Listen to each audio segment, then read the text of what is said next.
And you know, it gives rise to a situation where even government starts a knee-jerk reaction because of the pressures of farmers. We start enacting certain laws.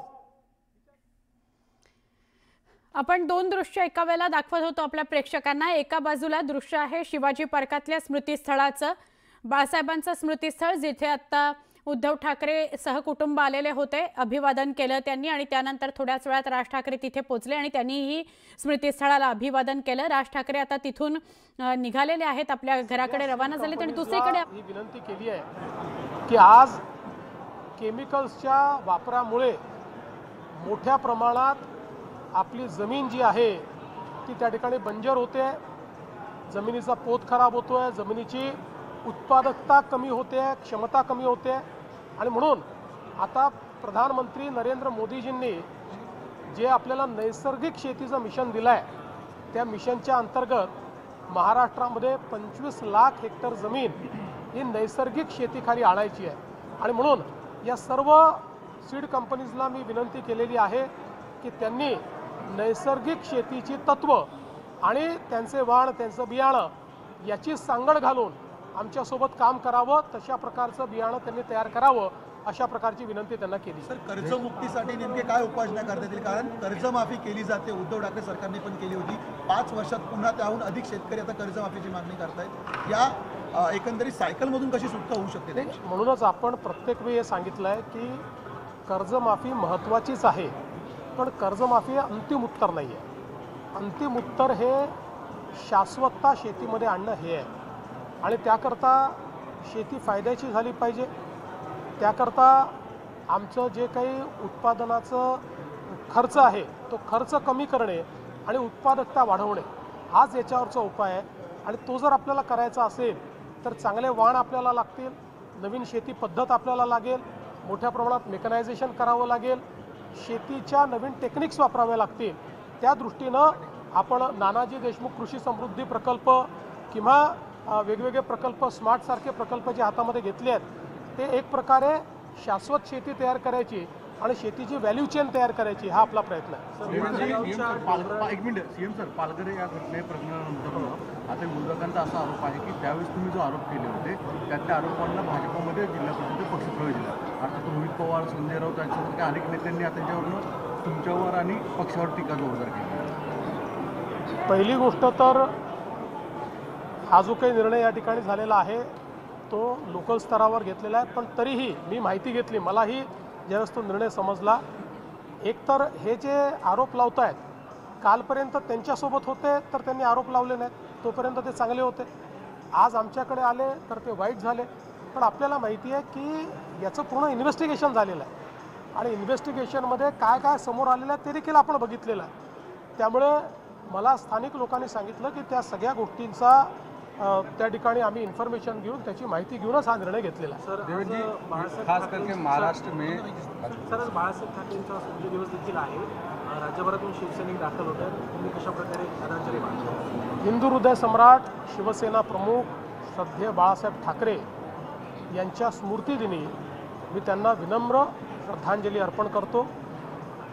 श्रद्धेय बाळासाहेब ठाकरे यांनी या महाराष्ट्रामध्ये आणि देशामध्ये हिंदुत्वाला एक नवीन आयाम दिला.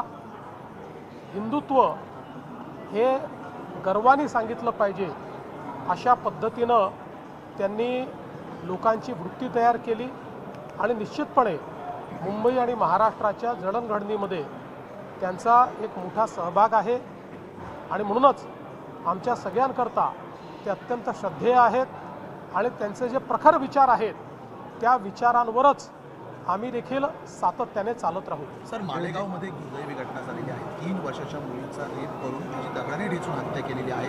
प्रचंड संतोष आहे, लोक आता रस्त्यावर सुद्धा उतरलेली आहेत मालेगाव. निश्चितपणे अतिशय कडक कारवाई या ठिकाणी केली जाईल.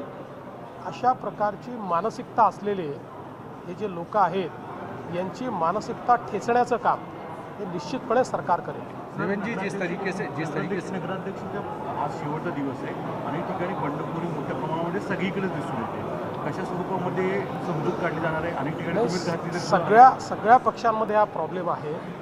याचं कारण खूप मोठ्या कालांतराने या निवडणुका होत आहेत. काही ठिकाणी 7-7 वर्षांनी निवडणुका होत आहेत आणि म्हणून साहजिक प्रत्येकाला वाटतं आहे की आपल्याला लढायलाच पाहिजे. 7 वर्ष गेले, आता पुन्हा संधी कधी मिळणार, आणि म्हणून काही प्रमाणात बंडखोरी आहे. पण आमच्या पक्षात जी काही बंडखोरी आहे त्या सगळ्यांशी चर्चा करून आम्ही त्यांचं समाधान करू. सर, मोदी ठाकरे एकत्र आलेले आहेत शिवाजी पार्कमध्ये. मात्र डबेवाल्यांनी आज ठाकरेंची साथ सोडून महायुतीला पाठिंबा देण्याचा निर्णय घेतला. त्यांचं म्हणणं आहे ज्यावेळी 17ला आम्ही पाठिंबा दिलेला त्यांनी काही वचनं दिलेली, मात्र तशी पूर्ती गेल्या 8 वर्षात त्यांनी केलेली नाही. मी आमच्या डबेवाल्यांचा आभार मानतो. महाराष्ट्राच्या आणि मुंबईच्या इतिहासाचा एक अविभाज्य अंग आमचे डबेवाले आहेत आणि आपल्याला माहिती आहे की आंतरराष्ट्रीय स्तरावर देखील त्यांच्या व्यवस्थापन शास्त्राचा अभ्यास केला जातो. आम्ही गेले काही काळ प्रयत्न केला. आमच्या डबेवाल्यांकरता त्यांचा घराचा प्रश्न सोडवण्याचा प्रयत्न आम्ही केला. आमच्या श्रीकांत भारतीयांनी एक एक्सपिरियन्स सेंटर आंतरराष्ट्रीय अशा प्रकारचं सुरू केलं. त्यामुळे एक प्रकारचा त्यांचा विश्वास आमच्यावर आहे. आणि हे जे सगळे डबेवाले आहेत, आपण जर बघितलं तर हे बहुतांश सगळे वारकरी आहेत, माळकरी आहेत, अतिशय संस्कारी अशा प्रकारचे सगळे लोक आहेत. त्यामुळे निश्चित त्यांचा पाठिंबा हा अत्यंत महत्त्वाचा आहे. मी त्यांना कुठल्या राजकारणात ओढू इच्छित नाही. ती चांगली मंडळी आहेत. त्यांचा पाठिंबा मिळाला तर तो एक प्रकारे माऊलीचाच आशीर्वाद आहे. सर, लोकल बॉडी इलेक्शनच्या पार्श्वभूमीवर विविध प्रकारच्या म्हणजे काही चमत्कारिक युती पाहायला मिळतात. चाकणमध्ये शिंदे गट आणि ठाकरे गट एकत्र येतो. चिंचवडमध्ये सुद्धा शरद पवारांची राष्ट्रवादी आणि अजित पवारांची राष्ट्रवादी एकत्र येते. अजून काही वेगळी समीकरण पाहायला मला असं वाटतं की लोकल बॉडी इलेक्शनमध्ये ज्या काही अलायन्सेस होतात त्याला लार्जर पर्स्पेक्टिव्हमध्ये किंवा एका मोठ्या चित्रात बघणं अयोग्य आहे. कारण गावामध्ये अनेक वेळा गटातटाचं राजकारण असतं.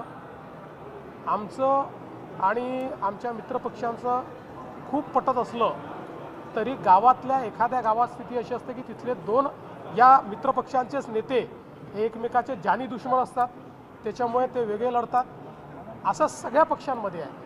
त्यामुळे काही प्रमाणात आपल्याला लोकल बॉडी इलेक्शनमध्ये पाहायला मिळतं आणि मला असं वाटतं की त्याच्याकडे फार गांभीर्याने बघू नये. कारण शेवटी तो गावगाड्याचा प्रश्न आहे. गावामध्ये ज्याला साधारणपणे असं वाटतं की बाबा याच्यासोबत जाऊन आपलं भलं होईल त्यात ते करत असतात.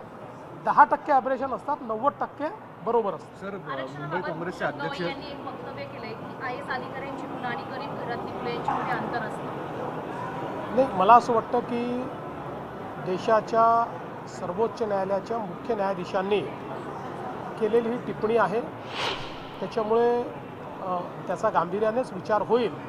पण मला असं वाटतं की आज त्याच्यावर मी काही माझं मत व्यक्त करावं अशा परिस्थितीत मी नाही, कारण मी त्याचा काही अभ्यास केलेला नाही. मुंबई काँग्रेसच्या वतीने सांगण्यात आलं रमेश चन्नीलाल किंवा इतर नेते सांगतात की स्वबळावर जाण्याची भाषा करतात. एका बाजूला गेल्या अनेक निवडणुकांमध्ये वारंवार पराभव, तरीसुद्धा काँग्रेसचा इतका आत्मविश्वास आहे की स्वबळावरची निवडणूक लढवायची. मला असं वाटतं की त्यांनी स्वबळावर लढवली किंवा युतीत लढवली तरी काही फार परिणाम होईल असं मला वाटत नाही. जोपर्यंत काँग्रेसचं शीर्षस्थ नेतृत्व हे भारताच्या मतदारांची नाडी समजत नाही, भारताच्या मतदारांची मानसिकता समजत नाही, जोपर्यंत जमिनीवर उतरून खऱ्या प्रश्नांवर ते राजकारण करत नाही, जोपर्यंत ते केवळ सोशल मीडियाचं हवाईतलं राजकारण करतील तोपर्यंत काँग्रेसला काही भवितव्य नाही.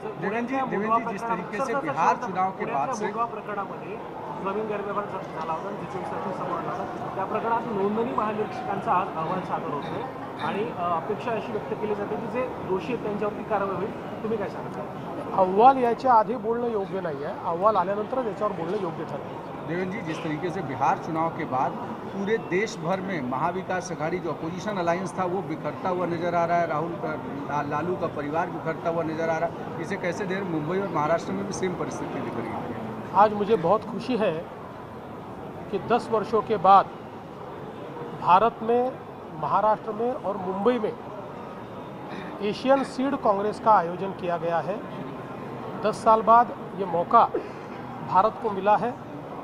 लगभग 40 देशों से हमारे सीड इंडस्ट्री में काम करने वाले सभी यशस्वी इस प्रकार की उद्योजक कंपनियां इस कांग्रेस में सम्मिलित हुई है.